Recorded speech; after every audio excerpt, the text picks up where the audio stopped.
بسم الله الرحمن الرحيم وصلى الله على سيدنا محمد وعلى آله أجمعين.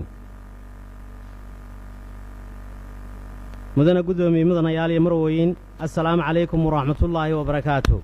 إلهي أيام هذا ودماني وسقناتي وحن سلام يا ونما هذا نقيا قدونك كملقارك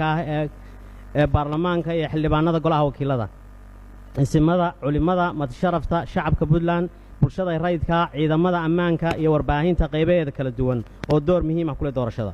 mudana gudoomiye mudanayaal iyo marwooyin sidaan wada ogsoonahay baarlamaanka Puntland waxa la unkay 1998 oo ay maanta ka soo wareegtay ku dhawaad muddo 12 sano muddadaas oo baarlamaanku uu soo maray marxalado kala duwan isla mar ahaantaana shaqo badan la soo qabtay balse wax badan oo loo baahnaa in la qabto laga gaabiyay oo ay dhimayeen mudana gudoomiye mudanayaal waxaan halkan idinkala wadaagayaa qorshaha iyo hanaanka aan rabo inaan ku hogaamiyo golaha wakiilada dawladda Puntland muddada 4 sano ee soo socota haddii aad ii doorataan haddii alla idmo hogaaminta waxaana hogaamintaas ku salayn doonaa dastuurka dawladda Puntland iyo xeer hoosaadka golaha waxaana ii qorshaysan inaan wax badan ka qabto horumarinta baarlamaanka iyo ilaalinta xasaanadda iyo maamuuska mudanayaasha anigoo ku dhaqmaya dastuurka Puntland dhowranayana diinta islaamka iyo shuruucda iyo xeer hoosaadka golaha haddaba anigoo dhowraya dastuurka iyo qawaaniinta u disan Puntland waxaan idinka ballan qaadayaa inaan fulin doono barnaamijkayga hoos ku taxan insha Allah 1 yagaleelida xarun cusub oo baarlamaanku yeesho 2 kor u qaadida aqoon kororsiga baarlamaanka ee xagga qawaaniinta 3 ilaalinta ku dhaqanka shuruucda iyo dastuurka Puntland 4 isku xilka golaha iyo hogaaminta aragti cusub 5 xoojinta wada shaqaynta matalaadda shacabka iyo golaha 6 xeer dejinta iyo dabagalka la xisaabtanka barnaamijyada xukuumadda 7 daryeelka mudanayaasha iyo dhowradda xasaanadda mudanayaasha 8 dawladda federaalka iyo faragelinta dastuurka Soomaaliya lagu hayo 9 xiriirka caalamiga 1 yagaleelida xarunta cusub ee baarlamaanku yeelan doono mudanayaal iyo marwooyin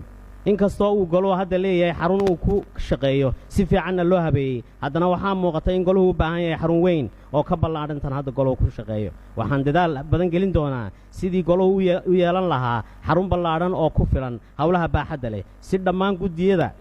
iyo hawlwadeennadu u helaan xafiisyo iyo agab ay ku shaqeeyaan haddaba mudanayaal haddii aad siisaan codkiina waxa ay qorshaysan haddii alla idmo inaan ka bedelo golaha aqalka oo hadda ku shaqeeyo oo aan keeno qorshe goluhu ku helo aqal ballaadhan oo la mid ah kuwa baarlamaanada caalamku ku shaqeeyaan xagga ballaarka iyo hanaankaba waayo xarunta baarlamaanku waxay ku taallaa bartamaha magaalada halkaas oo ah goob aad u mashquul badan oo ay ku badan yihiin dadka iyo gaadiidku sidaa daraaddeed kuma habboona shaqada iyo amniga baarlamaanka toona 2 kor u qaadida aqoon kororsiga baarlamaanka ee xagga qawaaniinta mudanayaal iyo marwooyin si loo helo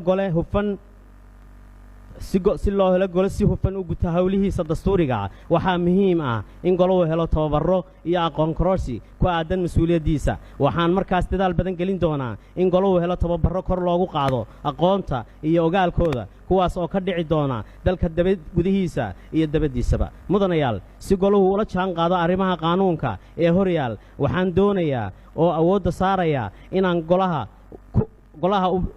u baadi goobo aqoon kororsi dhinaca sharciyada iyo qaanuunka ah waayo waa mahuraan in xubnuhu helaan ogaal iyo aqoon qaanuun oo ay ku shaqeeyaan kuna gutaan waajibaadkooda dastuuriga mudanayaal sidaad wada ogsoonahay hawlwadeennada goluhu waa matoorka dhaqaajiya hanaan socodka hawlaha golaha haddaba si loo helo hawlwadeenno tayo leh waxaan dadaal badan gelin doonaa kobcinta aqoontooda iyo daryeelkooda si guddiyada goluhu u helaan shaqaale xirfad leh oo gacan ka siiya hawlahooda mudanayaal golahan waa golihii ugu badnaa ee ay soo galaan dhalinyaro aqoon-yahan ah sidaa daraaddeed waxaan doonayaa inaan noqonno gole ka duwan golayaashii ka horreeyey waxaana doonayaa in golaha ay ka muuqato xoogga iyo aqoonta uu xambaarsan yahay 3 ilaalinta ku dhaqanka shuruucda iyo dastuurka Puntland mudanayaal ilaalinta ku dhaqanka dastuurka iyo dhowridda diinta islaamku waa waxa ugu horeeya ee aan doonayo inaan golahan ku hogaamiyo aniga oo weliba hortiina ka ballan qaadaya inaan dib u bilaabi doono barnaamijyadii dimuqraadiyadda Puntland ee muddada soo socday 4 isku xidhka golaha iyo hogaaminta aragtida cusub mudanayaal isku xidhka golaha iyo wada shaqaynta goluhu waxay xaqiijinaysaa keenidda aragtiyo cusub sidaa daraaddeed waxaan la imaan doonaa himilooyin hoggaamineed aniga oo kaashanaya aqoonta kartida iyo waayo aragnimadayda iyo weliba waayo aragnimadiinna siyaasadeed iyo tan mudanayaasha golaha haddii aad siisaan codkiina iyona doorataan hoggaanka golaha 5 xoojinta wada shaqaynta matalaadda shacabka iyo golaha mudanayaal iyo marwooyin golaha wakiilada dawladda Puntland waxay wakiil u yihiin shacabka Puntland waxayna wakiil uga yihiin inay shacabku helaan xuquuqdooda dastuuriga adeegyada bulshada sida waxbarashada caafimaadka biyaha iyo inay helaan xasillooni amni mudanayaal iyo marwooyin si aan u gudanno waajibaadkeena dastuuriga ah waxaan golaha ku hagi doonaa inay si mug leh uga soo baxaan mas'uuliyaddaas culus ee shacabka noo soo doortay sidaa daraaddeed maadaama ay mudanayaal muhiim tahay in baarlamaanku wada shaqayn la yeesho shacabku waxa uu ii leeyahay muhiimad gaar ah haddaba si aan hadafkeenna uga madhalinno waxaan hirgelin doonaa isku xidhka gobollada iyo degmooyinka laga soo doortay xildhibaanada waxaana qorshaha aan doonayo inaan ku hoggaamiyo baarlamaanka haddii aad isiisaan codkiina sharafta badan leh haddaba si aan u adkayno oo u dhowrno kalsoonida ay inooga baahan yahay shacabku ina soo doortay waxaan la imaan doonaa siyaasad furfuran oo aan kaga warqabi doono shacabkii ina soo doortay iyadoona weliba aan xoogga saari doono ka warqabka xuquuqda shacabka sugidda amnigooda iyo xuquuqda Puntland iyo xuduudaha Puntland mudanayaal iyo marweyn waxaa kale oo aan ahmiyad gaar ah ii leh dejinta qorshe siyaasadeed oo lagu hago adeegyada bulshada sida wax ka qabadka waxbarashada caafimaadka biyaha nadaafadda agoomaha iyo ilaalinta danyarta iyo dadka abaaru saameeyeen waxaana dadaal gelin doonaa in baarlamaanku xafiisyo ka furto gobollada si loogu dhowaado shacabka xeerdejinta dabagalka iyo la xisaabtanka barnaamijyada xukuumadda ee xeerdejinta mudanayaal iyo marweyn maadaama ay xeerdejintu tahay mas-uuliyadda golaha wakiilada